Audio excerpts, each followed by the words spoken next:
Regresamos a Sin Filtro, gracias por seguir pendiente de este programa. La etiqueta de la noche, SF, la advertencia hablando, el mensaje del senador Patrick Liggey y la respuesta por parte del Ejecutivo.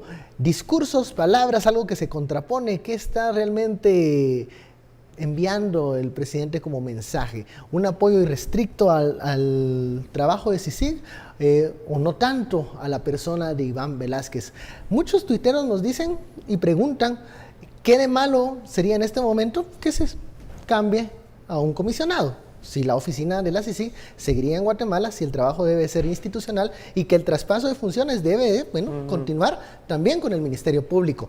¿Por qué ha llegado a tal punto a unirse tanto la figura de Iván Velázquez con el de la CICIG? Porque no es una cuestión de unir a Iván Velázquez con la CICIG, sino que creo que es unir a Iván Velázquez con cierto comportamiento, con cierta política de CICIG. O sea, Iván Velázquez, lo hemos dicho muchas veces, viene a redefinir el papel de CICIG. Sobre todo después del trabajo de Francisco Dalanese, donde hubo algunas cuestiones. Y Dalanese es una etapa bien oscura en la historia de CICIG, creo yo. La de Castresana. Lo que pasa es que Castresana tenía el reto de montar la CICIG, de alguna manera de construirla y todo eso, y de empezar a definirla, todo eso, todo el que una ha estado... etapa donde se esperaban muchos resultados también. Sí, pero yo creo que eran, digamos, no sé si estaba justificado que tú quieras que la CICIG, cuando tiene apenas 1 o 2 años y todavía se está creando el entramado legal y las herramientas legales para poder atacar determinados casos, pueda de alguna manera hacerlo bien. Con todos los errores de Castresana creo que tenía ese reto. Luego llega Dalanese, que es una especie de etapa intermedia donde no se fue a ningún lado, y llega Iván Velázquez y redefine completamente el papel de CICIG. ¿Eso qué significa? Que como todo en la vida, la ley y el mandato legal no te va a solucionar el problema. Es la acción política y la interpretación de ese mandato legal el que hace que cambie una cosa en un sentido o en otro. Y tendría que ser, si cambia el comisionado, tendría que venir alguien que tuviese la misma clase de interpretación que tiene de grupos clandestinos y de crimen organizado Iván Velázquez, y eso no está garantizado. Entonces, ante esa falta de garantía, y desde luego el senador Liggey o Liggey o como se diga, quiere y tiene el interés de que siga siendo Iván Velázquez. A mí me encantaría que el papel de Iván Velázquez o el papel de CICIG no dependiese de Iván Velázquez, pero no sé si a día de hoy podemos y nos atrevemos a hacer esa clase de interpretación, sobre todo en un momento político tan delicado. Quizá si avanzan determinados casos y si la gente que está en Zabala es condenada definitivamente y se agotan, digamos, los procesos judiciales, ahí ya no tendrías esa presión viniendo de los poderosos de Zabala y creo que podrías hacer una transición. Pero a día de hoy es difícil no vincular esas dos figuras. Ahora, Estuardo, en el tema del trabajo de la CICIG, cada día es más difícil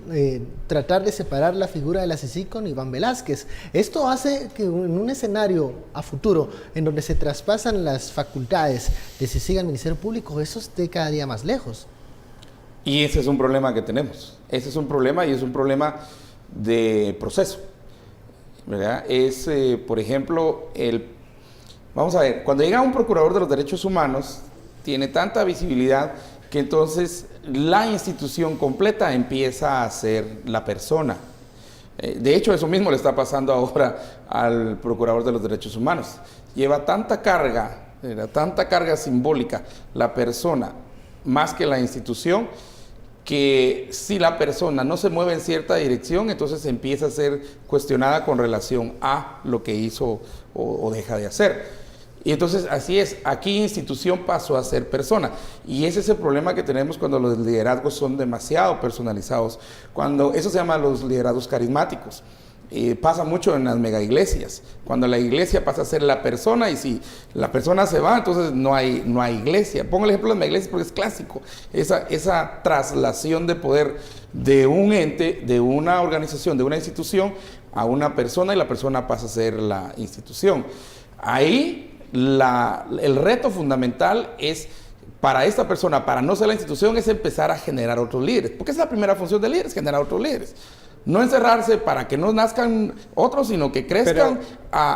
Pero aquí tiene este liderazgo de la CICIG ha sido muy de estilos diferentes, desde Alanese, Castresana, Alanese y ahora Velázquez. De manera tal que va a llegar un proceso en el cual el traspaso de lo que estabas preguntando, de funciones, de técnicas, de lógica, que es lo que al final el mandato dice, ¿verdad? El fortalecimiento del Ministerio Público va a estar complicado. Creo que ese proceso debería estar. No es un momento muy delicado, ¿no crees que es un momento muy delicado para ahora cambiar de comisionado? No, ese es el peor momento para cambiar de comisionado. Sobre todo es que hay que tener en cuenta esta nueva etapa de CICIG, que insisto, creo que es la que de verdad define la institución tal y como la conocemos hoy.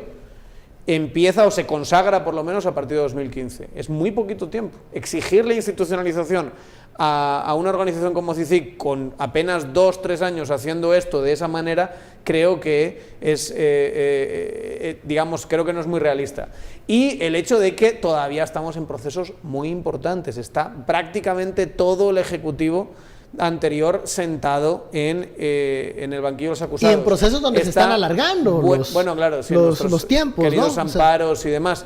Pero tenemos a figuras importantísimas del sistema judicial.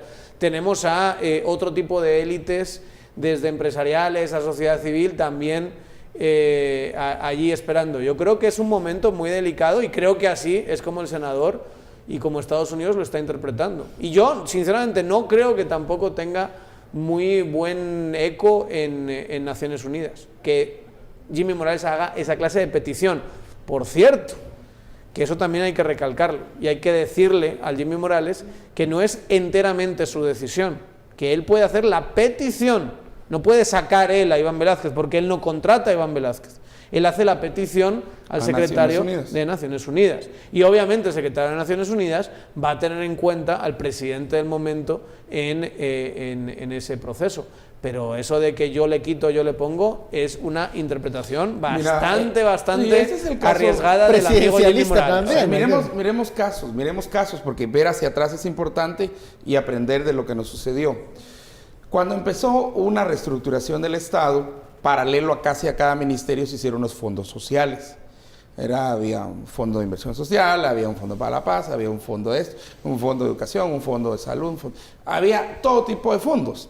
La lógica era que mientras se fortalecían, se reestructuraban, se cambiaba a los ministerios, los fondos iban a hacer la función del ministerio. Pues resultó que los fondos tuvieron y siguen teniendo todos los que están siendo auditados, tal vez el más famoso de todos fue Fonapaz por la cantidad de corrupción que hubo ahí, ¿verdad? Pero ni cambiaron los ministerios, porque al final los ministerios siguen igual, ¿verdad? Ni se reestructuró el Estado. Nos gastamos en préstamos millonadas que vemos ahora de dólares en los fondos, y ni los fondos cumplieron el objetivo y ni se reestructuró la otra cosa. Ese es el cuadro en el que estamos ahorita.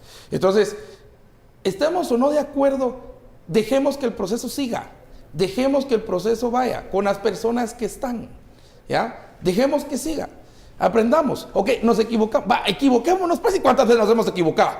Un montón. Yo les pongo el ejemplo de los fondos, porque así fue el ejemplo de los fondos, y cuánto nos costó, cuánto tiempo nos retrasó. Equivoquémonos ahora, pero dejemos que el proceso vaya. Estaba revisando el mandato, hay que leerlo muchas y muchas veces, ¿verdad? Y sí, es una traslación, es un paso de capacidades de CICIG hacia Ministerio Público. Esa es la lógica, ¿verdad? Entonces, el proceso tiene que seguir, y este sería el peor momento en parar ese proceso, porque entonces quedaría un Ministerio Público que también empezó a depender muchísimo de CICIG, a temer y a poner a CICIG como muy relevante, de manera tal que tiene que destetarse, tiene que irse alejando poco a poco para desarrollar sus propias capacidades. Pero este momento es el indicado. Creo que aún no, en el Ministerio Público no está tan fuerte institucionalmente para comenzar ese proceso. Por ejemplo, ahora tenemos que enfocarnos en la elección del próximo fiscal general. Ha dicho Tel Maldana que no se va a presentar a reelección. Eso es importante. ¿Quién va a llegar ahí? ¿Y cómo va a ser ese acoplamiento de trabajo yo con tengo el la CC? sensación de que va a ser continuista y que... Que sí se va a presentar Telma Aldana. No, yo creo que se va a presentar una versión masculina y con lentes de Telma Aldana. Bajito. Sinceramente, bajito. Ok, bueno, vamos a la pausa. Creo que por ahí van a ir los tiros. Vamos a la pausa y seguimos hablando de eso. Ya lo sabe, la etiqueta SF, la advertencia. Volvemos.